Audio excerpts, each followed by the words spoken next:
Почему я решил снять это видео? У меня еще ничего не заскрипело, не отвалилось, но как-то на просторах интернета я заметил, что очень распространены советы смазывания глицерином плавающих сайлентблоков.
Итак, вот у нас разбитая, плохая, старая шаровая.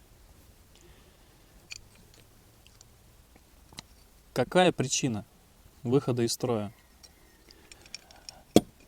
Как мы знаем, у нас на шаровых имеются резиновые пыльники. А повреждаются они все-таки, если это оригинал, достаточно редко. Но вот вода туда может попадать очень легко. Смотрите, вот это новая шаровая. Вот она достаточно так плотно ходит. Но я сейчас воспользуюсь неострой вот такой палочкой металлической и залезу под пыльник. Я увижу, что здесь смазки, так сказать, кот наплакал. Дело в том, что вот это место, оно имеет вот такую выемку. Вот эта вся выемка и паз в самой резинке должны быть набиты до отказа, так сказать, смазкой. Потому что это первая граница защиты от попадания влаги, грязи, пыли. Если у вас здесь не будет ничего, то вода сначала наберется здесь, потом медленно начнет попадать сюда. Все это превратится в густую консистенцию вместе с водой, с грязью. И это будет такой абразив, который вам будет шар просто растирать. В итоге у вас появится люфт. И смазка вам уже никакая не поможет. Также, ну, собственно, вот он люфт, смотрите. То есть это у нас серповидный рычаг. Вот. И вот он стучит, ходит. Почему? Хотя резинки все целые, именно по той причине. Там уже нет смазки, и вот в этих частях тоже у нас нету смазки, там у нас просто стоит вода. Сейчас мы попробуем, я вам покажу. Вот здесь одна ржавчина, здесь нету никакой смазки, здесь ржавчина. А здесь должна быть смазка, это первая грань защиты. И я заметил, что очень распространены советы смазывания глицерином плавающих сайлентблоков. Меня это сразу очень, просто в недоумение, потому что, я не понимаю, как можно стальные, так сказать, металлические соединения и использовать в качестве смазки глицерин, который даже, так сказать, в кассетных магнитофонах на пластиковых шестеренках не используется. По сути, как говорят, что скрип уйдет. Да, скрип действительно уйдет. Но вы понимаете, почему появляется скрип? Когда вот здесь уже все сухо, в ржавчине, и это все скрипит. Если вы сюда даже нальете, просто зашприцуете воды, скрип у вас уйдет. Просто не будет возможности скрипеть, потому что уже не будет сухого металла. То же самое глицерин. То есть это даже еще сильнее ухудшает ситуацию, потому что здесь просто будет абразив, влажный абразив, который просто еще быстрее сотрет вам шаровую обойму, и вас начнет все люфтить. Поэтому, что нужно, чтобы не прибегать к таким распилам и сохранить шаровую? Если она у вас только заскрипела, а еще лучше, если она у вас новая, как в моем случае, ее необходимо смазать. Я сейчас посмотрел, то есть здесь с завода, как обычно, это оригинал Mitsubishi, но здесь код наплакал количество смазки. То есть если в таком состоянии поставить рычаг, он у вас проходит не 50-100 тысяч, а 30. Все из-за того, что там недостаточно смазки.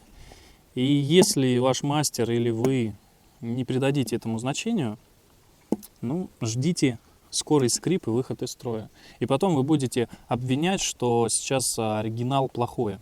Нет, оригинал неплохой, его нужно просто нормально ставить и не попадать на подделку.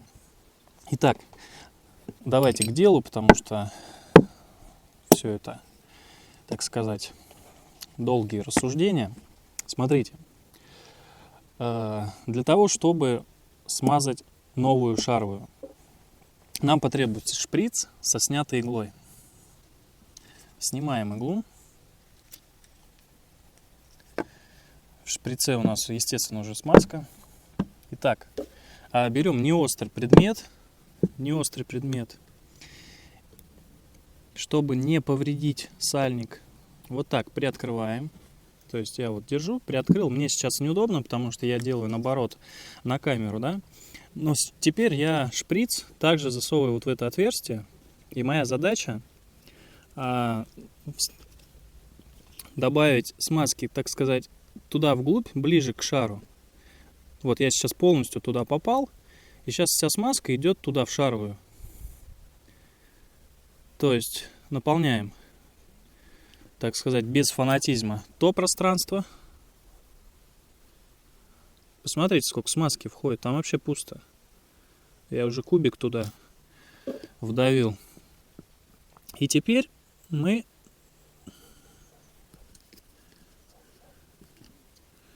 наполняем вот это пространство все.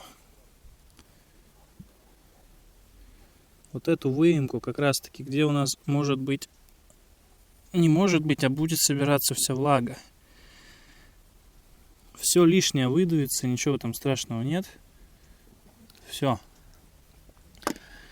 Вот такая процедура должна быть с каждым новым сайлентблоком. Это во-первых. И второе, самое главное. Втулка, ну назову ее так, имеет в середине, внутри, выпуклость. Туда, в принципе, входит 1 кубик литола. Так вот, этот кубик литола там и должен быть. То есть мы вот так выдавливаем этот куб, а потом, ну, можно той же палочкой, и мы вот так в середину и углубляем туда, пока у нас все это не попадет, собственно, туда в центр, вот в этот паз. Для чего это нужно?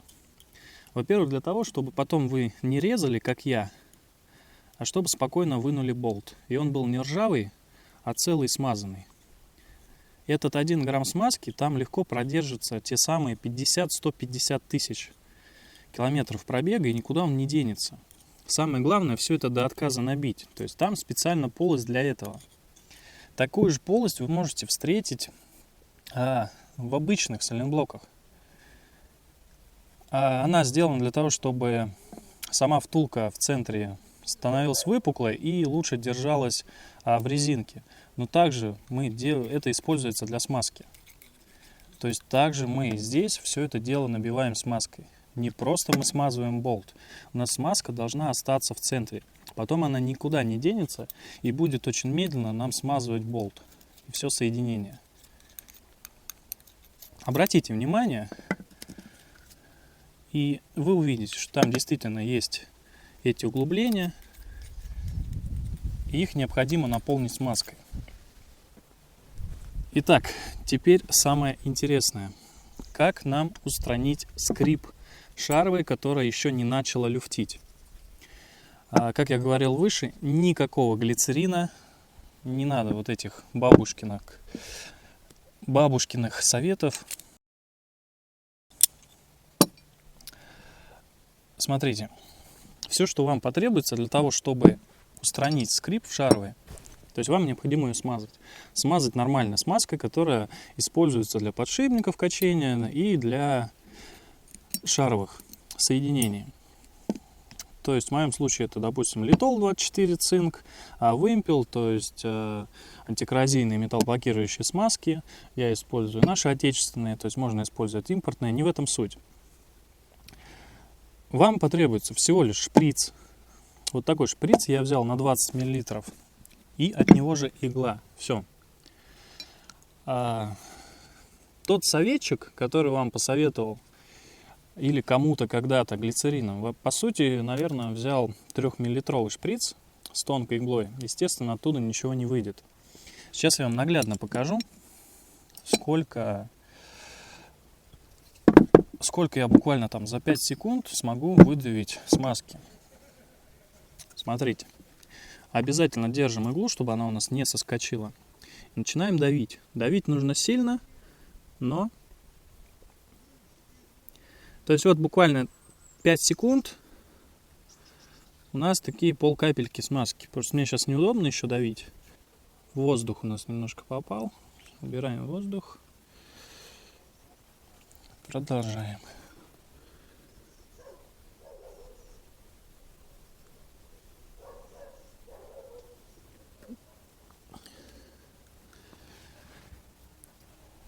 Да, понимаю, кот наплакал, но смотрите, суть в чем.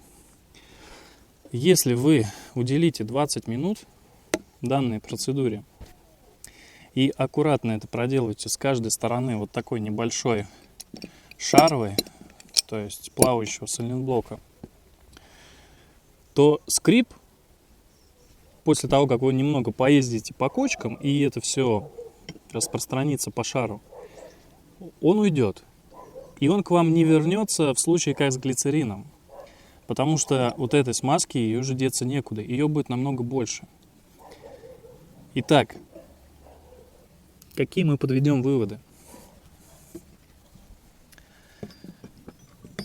Если перед вами новый рычаг или новый плавающий сайлентблок, то вы обязательно должны его смазать. Как я сейчас показывал ранее на видео.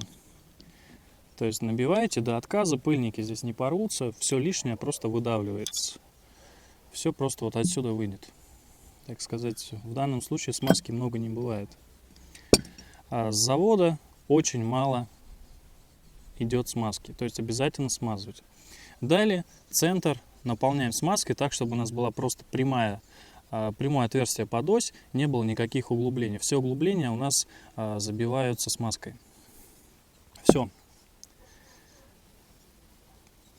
При таком подходе в следующий раз у вас застучит, заскрипит данный элемент подвески только тогда, когда вам в принципе будет не жалко вот так купить новый и поменять его полностью. Если этого не сделать, у вас в любой момент может начать все это дело скрипеть. Почему? Потому что здесь, в этих пазах, у вас не будет смазки, у вас туда просто попадет вода. Вода попадет сюда, далее она начнет вместе с ржавчиной попадать на шар. Все, прощай, плавающий сайлентблок.